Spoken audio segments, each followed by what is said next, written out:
బెడ్రూమ్లు ఎందుకు సైలెంట్గా ఉంటున్నాయి? క్వశ్చన్కి ఆన్సర్ కూడా సైలెన్స్. డెత్ బెడ్స్, ఈ బెడ్రూమ్స్ని డెత్ బెడ్ అంటున్నారంట, షేమ్ బెడ్ అంటున్నారంట. నాన్ కాన్సుమేటెడ్ మ్యారేజెస్ అంటాం వీటిని. పెళ్ళి అయి ఉంటుంది, ఇద్దరు హెల్దీగానే ఉంటారు, బట్ పెనిట్రేషన్ సెక్స్ జరగదు. పిల్లలు ఎందుకు పుడతారు?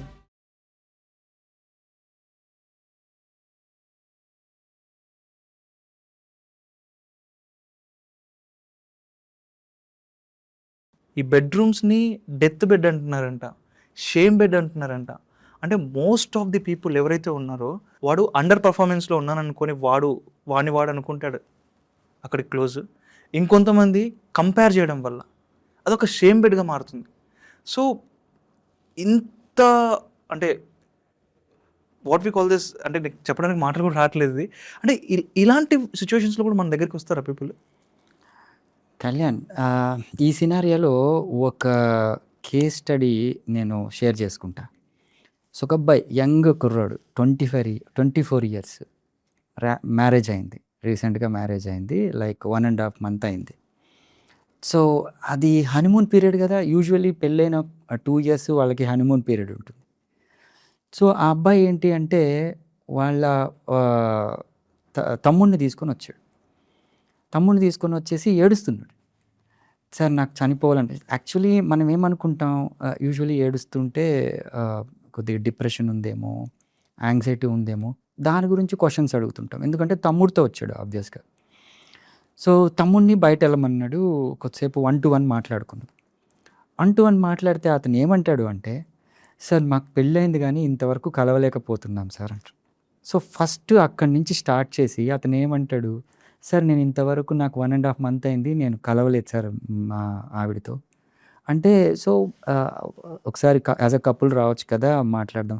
లేదు sir, she is very cooperative, చాలా నాకు ఫ్రెండ్లీగా ఉంటుంది, హ్యాపీగా ఉంటుంది, నన్ను స్టిమ్యులేట్ చేస్తుంది, ఎంత బాగానే ఉంది, బట్ నాకు బెడ్ అంటే భయం వేస్తుంది, నేను చచ్చిపోతాను సార్ అని మళ్ళీ ఏడుస్తాడు.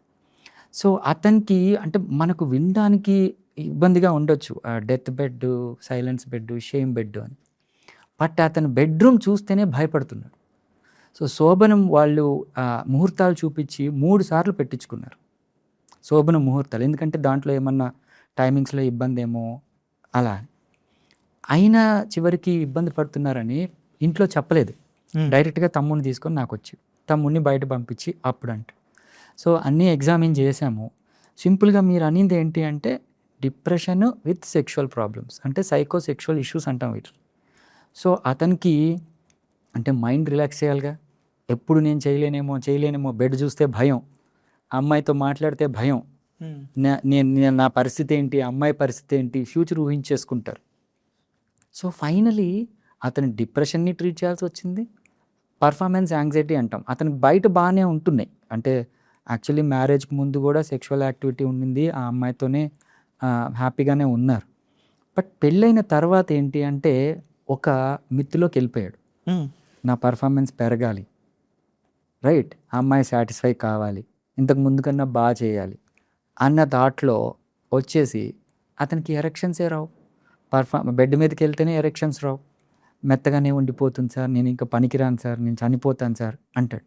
యాక్చువల్లీ నా దగ్గరికి ఎందుకు వచ్చాడు అంటే అటెంప్ట్ కూడా చేశాడు, సూసైడల్ అటెంప్ట్ చేశాడు. సో అది రెడ్ ఫ్లాగ్ సైన్. ఎప్పుడైనా అసలు థాట్ ఇట్ సెల్ఫ్, అంటే నేను చనిపోవాలి అనే thought it self is a cause of depression, అంటే సైన్ ఆఫ్ డిప్రెషన్. అది ఎప్పుడు మనం చిన్నదిగా తీసుకోకూడదు, ఆలోచనే మనకు ఇబ్బంది. అటెంప్ట్కి వెళ్ళాడు. సో అప్పుడు ఇంట్లో వాళ్ళు చూసుకునేసి అతన్ని అడిగి నా దగ్గరికి తీసుకురావడం జరిగింది. సో అది సింపుల్ ప్రాబ్లం. ప్రిమెచ్యూర్ ఎజాకులేషన్స్, యాంగ్జైటీ పర్ఫార్మెన్స్లు ఒక మేల్ లైఫ్లో ఎప్పుడో ఒకసారి ఇబ్బంది పడతారు. దానికి అతను బెడ్ని ఒక డెత్ బెడ్ లాగా క్రియేట్ చేసుకునేసి అక్కడ ఏమీ మాట్లాడకుండా, బయట చెప్పకుండా ఇంత మదన పడిపోయి, అంటే మోర్ దెన్ 2 weeks ఎవరైనా ఈ లో మూడ్లో ఉంటే దాన్ని డిప్రెషన్ కింద కేటగరైజ్ చేస్తాం. సో బట్ అటెంప్ట్ కూడా చేశాడు. సో అది రెడ్ ఫ్లాగ్స్ కింద తీసుకొని అతనితో 1-to-1 మాట్లాడి సెషన్స్ పెట్టించుకొని హ్యాపీగా ఉన్నాడు, అది వేరే విషయం. కానీ అతను వచ్చినప్పుడు అతని పరిస్థితి ఏంటి అంటే, సార్ నాకు బెడ్ అంటే భయం, నా వల్ల కాదు, నా పని అయిపోయింది అనుకున్నవాడు.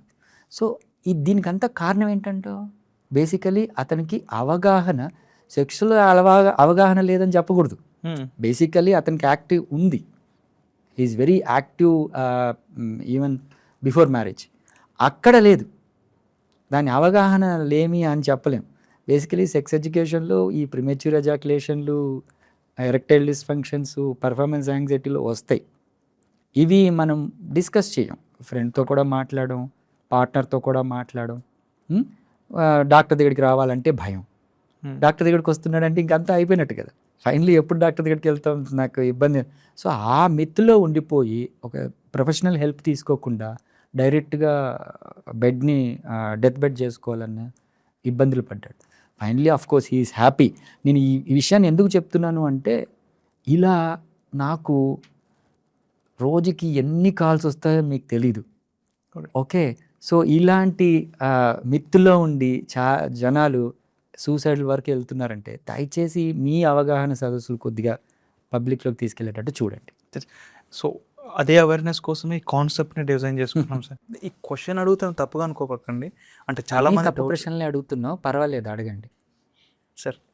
హౌ టు డూ సెక్స్ అంటే యాజ్ ఏ సెక్సాలజీ డాక్టర్ మీరు ఏం చెప్తారు? హౌ టు డూ సెక్స్ అంటే స్టార్టింగ్ ఎలా ఉండాలి, మిడిల్ ఎలా ఉండాలి, ఎండ్ ఎలా ఉండాలి, అంటే ఒకటి చెప్పాలంటే ఎలా చెప్పొచ్చు?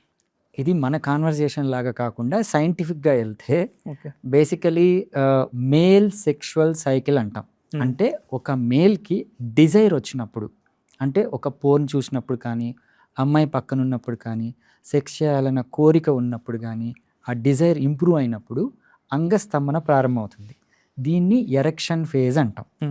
ఈ ఎరెక్షన్ ఫేజ్లో యూజువలీ ఫిమేల్ ఇన్వాల్వ్ కావాలి, అంటే ఫోర్ ప్లే స్టార్ట్ అవ్వాలి. సో ఈ ఫోర్ ప్లే స్టార్ట్ అయిన తర్వాత ఈ ఎరెక్షన్ ప్లాటూ ఫేజ్కి వెళ్తుంది. అంటే అతని ఎరెక్షన్ ఎంతవరకు వస్తుందో హైయెస్ట్ స్టేజ్ ఆఫ్ ఎరెక్షన్, దాన్ని ప్లాటూ స్టేజ్ అంటాం. ఓకే, ఈ ప్లాటూ స్టేజ్లో ఏంటి అంటే మనము ఈ రాపిడికి గురి చేయటం కావచ్చు, వాటెవర్ ఓరల్ సెక్స్ కావచ్చు. రాపిడ్ ఇన్ ద సెన్స్ అంటే ఫ్రిక్షన్ చేస్తారు కదా, అంటే మనం హస్తప్రయోగం కావచ్చు, ఆర్ అంటే వెజైనాలకి ఇన్సర్ట్ చేయటం కావచ్చు, ఇంటర్ కోర్స్ కావచ్చు, అవి జరగాలి. The final stage of erections వచ్చేసి ఎజాక్యులేషన్. ఈ ఎజాక్యులేషన్ అప్పుడు ఫిమేల్ కానీ మేల్ కానీ ఒకే సైకిల్లో ఉండి ఆ హ్యాపీనెస్ అనేది ఎంజాయ్ చేయాలి. ఓకే, సో అప్పుడు ఎజాక్యులేట్ అవుతుంది. రెజల్యూషన్ ఫేజ్ అంటాం, అంగం చిన్నదైపోతుంది, అంటే ఉన్న బ్లడ్ బ్యాక్ వెళ్ళిపోతుంది. ఇది యాక్చువల్ సెక్షువల్ సైకిల్. ఓకే, దీనికి చాలా రీసెర్చ్లు ఉన్నాయి. యూజువల్గా ఇలా జరుగుతుంది, దీన్ని అర్థం చేసుకోక ఇబ్బంది పడుతుంటారు. ప్రాబ్లం ఏంటి అంటే ఫిమేల్ సెక్షువల్ సైకిల్ ఒక టైంలో, మేల్ సెక్షువల్ సైకిల్ ఒక టైంలో జరగడం వల్ల ఇద్దరు హ్యాపీగా ఉండరు.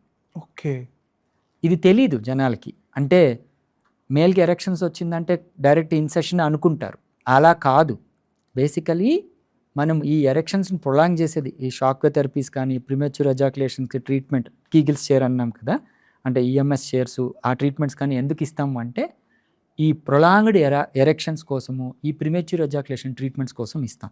సో అప్పుడు ఏంటి, మేల్ సైకిల్ ఫిమేల్ సైకిల్ ఒకదానితోకటి కలిసి ఇద్దరు ఇంటిమేట్గా బాడీని ఎక్స్పీరియన్స్ చేస్తారు, ఒకరు బాడీని ఒకళ్ళు ఎక్స్పీరియన్స్ చేస్తారు. ఓకే, దీన్నే ఓవరాల్గా సెక్స్ అంటాం.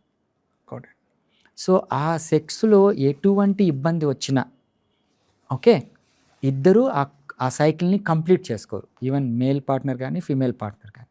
ఇందులో ఇబ్బందుల్ని ట్రీట్ చేసేదే సెక్సువాలజీ.